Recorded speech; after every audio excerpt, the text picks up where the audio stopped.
So, um, how exactly does a company lend out, like, billions of dollars to risky borrowers, fully expect to permanently lose up to 18% of it, and still somehow hand its investors a massive 7% dividend? Yeah, it sounds totally made up, right? It really does. But we are looking at a financial mechanism today that, completely inverts what you might think of as safe banking. Yeah.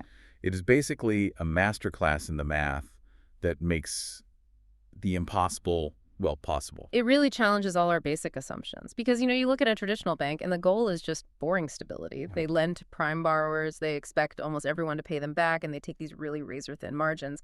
But what we are looking at today operates in an entirely different universe with like entirely different rules of gravity. Exactly. Welcome to the deep dive. Today, our mission is to look under the hood of the non-prime consumer in 2026. We want to understand how a massive lender manages to balance, risk, reward, and some seriously impressive data science. And we've got some great data to pull from today. We really do. We are pulling from a very specific stack of sources. We've got the comprehensive Q1 2026 earnings presentation, plus SEC filings from OneMain Holdings. They trade under the ticker OMF, by the way. Right. And to kind of round out the picture, we've got some supplemental financial data pulls from MarketBeat, which I have to mention, their Cloudflare anti-bot security checks are like totally out of control this week. Oh, yeah. Yeah, I had to identify traffic lights and crosswalks about 50 times just to prove I wasn't a robot trying to steal this data for you. Well, considering how much algorithms and, machine learning dictate OneMain's actual survival today, it's actually highly appropriate that you had to battle a machine just to get their numbers. That is a very fair point. Okay, let's unpack this. Let's start with the sheer footprint of this company.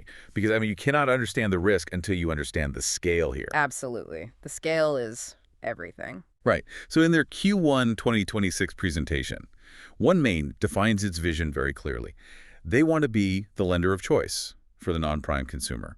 And the demand for that is just staggering. Yeah, the growth numbers are pretty wild. They are reporting a 12% year-over-year increase in customer accounts.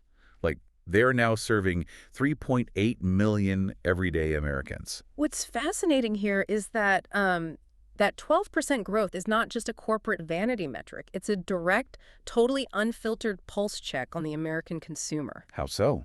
Think about it. When inflation bites or, interest rates stay elevated, prime borrowers might just cut back on discretionary spending, maybe skip a vacation. Right, they just tighten the belt a little. Exactly. But for the working class, the non-prime demographic, those macroeconomic headwinds usually mean they have to seek out alternative credit just to bridge the gap in their daily living expenses. Yeah, it's not about skipping a vacation. It's about paying the electric bill. So if you want to know if the cost of living is squeezing the middle class, don't look at the stock market. Look at the total managed receivables for OneMain. And those numbers are up, right? Up 6% year over year, hitting $26.1 billion. Let me just pause on that number. Right. $26.1 billion managed for consumers who traditionally wouldn't even get past the lobby of a big prime-focused bank. Right. Just in the first quarter of 2026 alone, their consumer loan originations hit $3.1 billion. They are originating over $1 billion a month in unsecured personal loans, auto finance, and credit cards. $1 billion a month. It highlights a really critical reality. This sector of the economy is incredibly active, and it's deeply reliant on institutions that are willing to underwrite them when others just won't. I find myself looking at OneMain like a massive financial shock absorber for the economy. Well, that's a good way to put it. Because, if a prime borrower has a sudden, say, $1,000 medical bill or their car transmission drops out, they might just put it on a low-interest airline card. Right. Or, pull from a healthy savings account. Right, they have buffers. Exactly. But for the non-prime consumer, life's unexpected expenses hit entirely differently. So OneMain steps in to absorb that shock. They provide the liquidity that acts as a buffer between a temporary setback and a total financial derailment for almost 4 million people. That is a highly functional way to look at it. They are deeply embedded in the cash flow cycle of the median American household. But, being the shock absorber for a vehicle is a tough job. Right. Because it absorbs all the violent kinetic energy of the road. Which brings up the most glaring issue when reading through these SEC filings. Acting as a shock absorber for $26 billion of non-prime risk sounds, frankly, financially terrifying. Yeah, it's not for the faint of heart. I'm looking at these credit metrics, and I have to ask, how do they do this without going completely bankrupt? Let's talk about the credit cards first, because the yields jump right off the page. The credit card revenue yield is 33.9%. It's massive. Now, to a casual observer, a 34% yield sounds exorbitant, like almost punitive. Well, it does sound extreme. Up until you look at the other side of the ledger, you cannot look at that 33.9% yield in a vacuum. You have to pair it immediately with their charge-off rate. Okay. For their credit cards, the net charge-off rate is 18.0%. Wait, let's make sure we are totally clear on the terminology here for you listening. What exactly constitutes a charge-off in this context? Is that like just a late payment? Oh, no. A charge-off is far more severe than a late payment. A late payment is just a delinquency. A charge-off is the company formally acknowledging that a debt is practically uncollectible. So the money's gone. Yeah, it is a realized loss. They are legally writing it off their books. So an 18% charge-off rate means that for every $100 lent out on those credit cards, OneMain mathematically expects to permanently lose 18 of them. Wow, okay, so that 34% yield isn't just corporate greed. It's basically a cold, hard, structural requirement of the model. Precisely. It's the absolute mathematical reality of risk-based pricing. Think of it less like traditional banking and more like running a casino. Casino. Yeah, because the casino knows for an absolute fact that a certain percentage of people are going to hit the jackpot, which in the lender's case means a borrower defaulting and keeping the money. Okay, I see where you're going with this. Right. But the house edge, which is the high yield charged to everyone else, ensures that the overarching math works out in the end. The remaining borrowers have to generate enough interest to cover the 18% failure rate, pay for the entire operation of the company, and, still return a profit. Okay, so that's the credit cards. But credit cards aren't their only product. What does the math look like for their standard consumer loans? It's a similar mechanism, just sort of dialed down. The consumer loan portfolio yields a very lucrative 22.5%. And against that, their net charge-offs are sitting at 8.0%. Gotcha. I also noticed a line item in the sources for C&I net charge-offs at 8.4%. And I have to admit some confusion here. C&I stands for consumer and insurance. What exactly is the insurance component? Like, why is a non-prime lender dabbling in insurance? That is a great catch. And it's actually a brilliant piece of risk mitigation. They offer credit insurance products alongside their loans. Oh, interesting. How does that work? Well, let's say a borrower takes out a $5,000 personal loan, but they are worried about losing their job or getting injured and being unable to work. They can purchase an insurance policy through OneMain that essentially covers the loan payments if a qualifying life event happens. Oh, so it protects the consumer from defaulting, but it also simultaneously protects OneMain's capital from becoming a charge-off. Exactly. It's a dual-purpose product. It provides peace of mind for a vulnerable borrower while structurally reinforcing the lender's portfolio against, unexpected macroeconomic shocks. That's smart.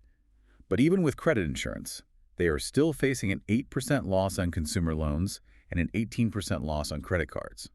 Plus, the overall 30-day plus delinquency, basically people who are late but haven't defaulted yet, is hovering at 5.37%. To survive those kinds of hits, they must have to keep, like, a mountain of cash locked away. They do. The data shows they maintain an 11.5% reserve coverage. Wow. Yeah, they literally hold back 11.5% of their capital just to absorb these anticipated losses. They aren't caught off guard when these defaults happen. The entire architecture of the company is built around those exact percentages. But hold on, doesn't tying up 11.5% of your capital seem incredibly inefficient? I mean, most businesses would suffocate if they had to hold that much cash back from being deployed or invested. It feels like they are constantly driving with the emergency brake pulled halfway up. Yeah. It does feel like that. And this raises an important question about how they view their own history. It points us right to a dynamic they call the front book versus the back book. Right, I saw that in the filings. Yeah, you are right that it's a drag on efficiency, but they learned a hard lesson a few years ago. Back in August of 2022, OneMain saw the winds shifting. Inflation was peaking, the Federal Reserve was raising rates, and things just looked unstable. Yeah, 2022 was rough. So they proactively tightened their underwriting standards. They adopted what they call a conservative credit posture. Okay, so they tightened the belt in 2022. By 2026, those older, riskier loans must be totally washed out of the system by now, right? Actually, no. And this is where the metrics get wild. They divide their portfolio into two eras. The front book consists of all the loans originated after that August 2022 tightening. The back book holds the older loans. Today, that older back book makes up only 5% of their total portfolio. 5% is tiny, so it shouldn't really impact the bottom line that much. You would think so, but that tiny 5% of the portfolio is responsible for a massive 14% of their total 30-day-plus delinquencies. Wait, seriously, 14% of the pain is coming from 5% of the loans? Yep. It's a perfect illustration of how fast a non-prime lending portfolio can turn toxic if you misprice the risk. That's incredible. But the silver lining for OneMain is that the front book, the remaining 95% of the portfolio written under the new, stricter models, is performing exactly as expected. They pulled the emergency brake exactly when they needed to. So they've engineered a way to survive the defaults through high yields and strict reserves. But, surviving isn't the same as thriving. Investors aren't showing up for a survival story. They want profit. Exactly. So where is the actual money being made here? Are they actually generating real returns or just spinning their wheels covering all these losses? Oh, they are absolutely making money. In Q1 2026, they reported an adjusted diluted earnings per share of $1.95 and an adjusted pre-tax income of $305 million. And they are aggressively returning that capital. They repurchased 1.9 million shares for $105 million just in this first quarter. Plus, they declared a regular quarterly dividend of $1.05 per share. Which is pretty great for investors. Yeah, that is exactly where that massive 7% dividend yield comes from. In the financial world, handing out a 7% yield is huge. It is essentially the premium investors' demand for taking on the perceived risk of the non-prime space. But if you really want to understand their stability, you have to look at how institutional Wall Street treats them. Yes, the balance sheet. And this is a part of the SEC filings I really need you to translate for me because it's kind of dense. Sure. The sources show they issued an $850 million three-year revolving asset-backed security, an ABS, at an interest rate of 4.63%. I just don't get it. If these are unsecured personal loans and credit cards, what asset is actually backing the security? How are they convincing conservative Wall Street bankers to lend them $850 million at less than 5% interest? Right. It is the absolute magic trick of financial engineering. You are right. The loans themselves are technically unsecured. There's no house or car to repossess in a lot of these cases. So the asset backing the security isn't physical property. It is the predictable cash flow of the loan portfolio itself. Here's where it gets really interesting. So they're basically taking these loans and Bundling them together. bundle them into like a giant financial smoothie. A giant smoothie. Yeah. Because OneMain has decades of data proving that even with an 18% charge-off rate, the pool of loans as a whole will reliably generate a massive amount of cash. So Wall Street feels secure. Oh, okay. They structure this smoothie into tranches or layers of risk. The institutional investors buy the safest layer. So OneMain borrows $850 million from Wall Street at roughly 4.6%, and then turns around and lends that same money out to the non-prime consumer at 22 to 33%. That spread is incredible. That is the engine generating the $305 million in pre-tax income. Precisely. They are acting as the great financial transformer, taking cheap institutional capital and converting it into high-yield consumer liquidity. But they are heavily reinvesting that income, and it brings up a contradiction that I really need help navigating. Okay, what's that? Their operating expenses, their OPEX, hit $437 million in Q1. That is a 9% increase year over year. So here is my conflict. On one hand, they are deliberately tightening their credit standards and holding 11.5% in reserves to be incredibly conservative. Right. But on the other hand, they are spending hundreds of millions of dollars to expand into new digital apps. Aren't those two strategies, like conservatism and aggressive digital expansion, aren't they fighting each other? If we connect this to the bigger picture, Yeah. that 9% bump in operating expenses isn't administrative bloat, and it isn't contradictory. In the modern non-prime space, capital is basically a commodity. Anyone can get capital. So what's the differentiator? Data. The only true differentiator is data. Whoever has the best data science and the most accurate risk-scoring algorithms wins, period.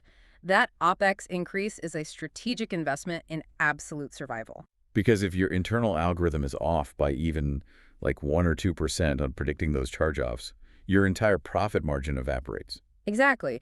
And that brings us to their crown jewel of digital investment, which is the Brightway credit card. They've grown the Brightway receivables to $983 million. But we have to look past the plastic here. Right? It's more than just a card. Brightway isn't just a credit card, and the app isn't just a way to check your balance. It is a highly sophisticated behavioral data collection engine. How does that actually work mechanically? Because the sources mentioned it rewards good credit behavior. Does it just like gamify the payment process? It does, and the mechanics are actually brilliant. When a user logs into the Brightway app, they see tangible, gamified milestones. For example, if you make 3 consecutive on-time payments, or if you engage with their financial literacy modules, the app might automatically unlock a lower interest rate, or maybe increase your credit limit. It Uh, incentivizes discipline. But while the user is engaging with that progress bar, OneMain's data scientists are watching every single interaction. so they are watching how you behave, not just if you pay. Precisely. They are tracking really granular habits. Does this user log in 3 days before the due date to check their balance? Do they set up autopay? Oh, wow. Yeah. How do they react to a sudden limit increase? Do they immediately max it out or do they keep their utilization low? I see it now. It lets them surgically filter out the actual risks from the people who just had a run of bad luck in the past. Somebody might have a terrible traditional credit score because of, say, a medical bankruptcy 3 years ago, Hmm. but their daily habits in the Brightway app show they are incredibly disciplined. That is the holy grail of non-prime lending. The app allows OneMain to identify hidden prime behaviors inside a non-prime demographic. So yes, they tightened the macro credit standards to protect the portfolio. But they used the heavy OpEx investment in data science to find the highly profitable customers that the tightened standards would have otherwise rejected. It's not just a credit card. It's essentially a radar system for finding reliable borrowers in a very noisy financial environment, Exactly. which really sets the stage for the rest of the year. With the business model, the risk factors, and this heavy push into behavioral data science unpacked, what does all of this signal for the remainder of 2026? Well, the company laid out some very clear, mathematically precise guidance for the rest of 2026. They are expecting 6 to 9% growth in their managed receivables, which shows they believe consumer demand isn't slowing down anytime soon. They are targeting an operating expense ratio of around 6.6%, meaning they expect their revenue to scale faster than those heavy data science costs. And crucially, they expect their net charge-offs to hover right in the pocket between 7.4% and 7.9%.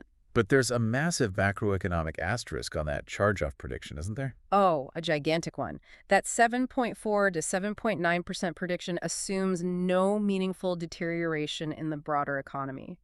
If inflation spikes aggressively again, or, if we see a sudden jump in unemployment, that carefully calibrated mathematical model is going to be put under severe real-world stress. Which is exactly why this matters to you, the listener. You might be listening to this deep dive and thinking, I don't own OMF stock, I have a prime credit score, and I certainly don't have a OneMain loan. Why do I care about a 22% yield or an 18% charge-off rate? You should care because this is basically the earliest warning system we have for the broader economy. Yes. When you look at these numbers, the 12% rising demand for new accounts, the specific delinquency rates, the total tightrope walk of risk and reward, it tells you exactly how the working class is navigating the brutal reality of daily expenses right now. Yeah, it's all right there in the data. It shows you the friction between stagnant wages and the rising cost of living. And it's measured not in political talking points on the news, but in actual mathematical dollars and cents. And it proves that while the American consumer is remarkably resilient, millions of households are highly dependent on these alternative financial shock absorbers just to keep the wheels turning. So what does this all mean? We started by exploring the tension of this business model. We look at how a company can expect 18% of its credit card loans to fail, yet still borrow money from Wall Street at 4.6% and pay its investors a 7% dividend. Yeah, it is a masterpiece of calculated risk. It really is. But I want to leave you with a thought that builds on everything we've just discussed, specifically regarding that heavy investment in the Brightway app and behavioral data. Right, the gamification of financial discipline. Right.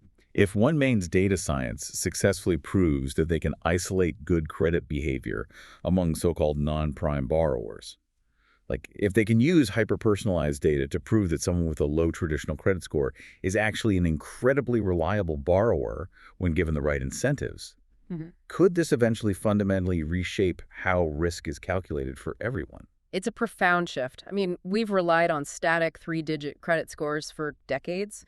But if the algorithm knows your real-time daily behavior better than the legacy credit bureaus do, those old metrics start to look like pretty blunt instruments. Exactly.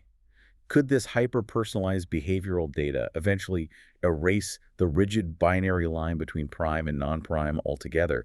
We might be looking at the early stages of a future where you aren't judged by a historical mistake on a credit report, but by your real-time financial habits today. It's totally possible. A future where the financial shock absorber isn't just a safety net for the working class, but a smarter, fundamentally different way of borrowing for all of us. Something to ponder the next time you log into an app to pay a bill.